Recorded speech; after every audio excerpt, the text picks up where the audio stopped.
Shin Megami Tensei 5 has been out for over a year now, and on its release, it received a lot of criticisms from fans. Seeing as it's been over a year, the game has had a lot of time to set for some people.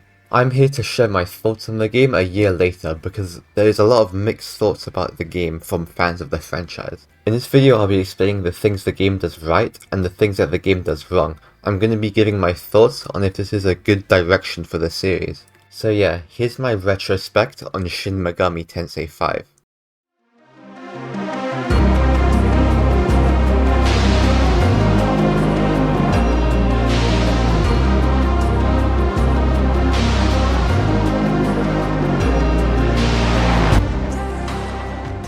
As a first-time experience with the game, you'll find that there's a lot of things to love about it. There's a nice open world which wasn't in the previous games, and it's a lot of fun to explore it, collect memon, and find new areas of the map. It's a pretty enjoyable first experience.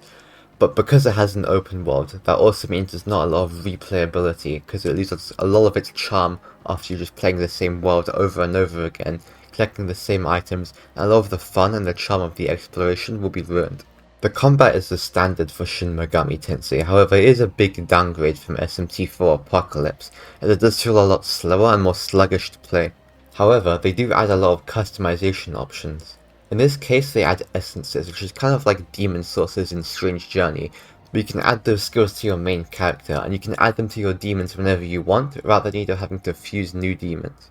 It's a lot of fun fusing and customizing demons however I want, and the game is so customizable that you can bring your level 2 pixie from the start of the game to the end game and it can still feel overpowered or still feel strong. This may discourage the fusion of new demons because you can just change the skills of your demons whenever you want, but the customization is really fun to experiment with. Despite the fact that the game is open world, there are a few dungeons in this game to explore, but to be honest, they're pretty mediocre.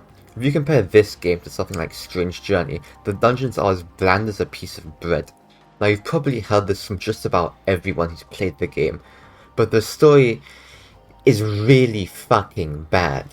The characters are about as flat and boring as a piece of paper, and the game removes the alignment scale, meaning your choices don't matter at all, which is quite literally the entire point of Shin Megami Tensei. The endings also suck, there's no diverging routes, and the alignments just aren't that interesting. It's probably the most bland lore neutral and chaos endings that you've ever seen in an SMT game, by quite a lot.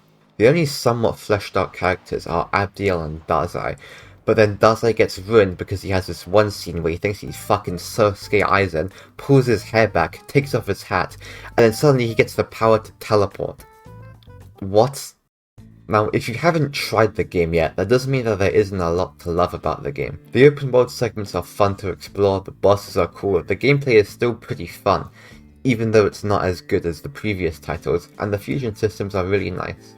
For a first playthrough experience, exploring the world and experiencing the game is a lot of fun, but it's just a shame that compared to the previous entries in the series, it's worse from a gameplay and narrative perspective. It feels as though every step forward in each new mechanic that they introduce, they also take a step back. However, I do think this is a good direction that they're taking this series, but that's only if they learn from their mistakes. As I previously mentioned, the open world is fun to explore, the customization is fun to experiment with, and I'm kind of hoping that they make a sequel like they did with Apocalypse, that they then improve on the story, make the combat feel a bit faster, maybe expand the world a bit, develop the alignments a lot more, while also adding back the alignment scale. Either way, there is a lot to love about the game. If you've played the game already, I'd like to hear your thoughts on it. I find that this is a game that either a lot of people love it or they hate it, and I just want to hear everyone's feedback and thoughts on it because it's a very mixed bag of opinions. In my opinion, play Jack Bro.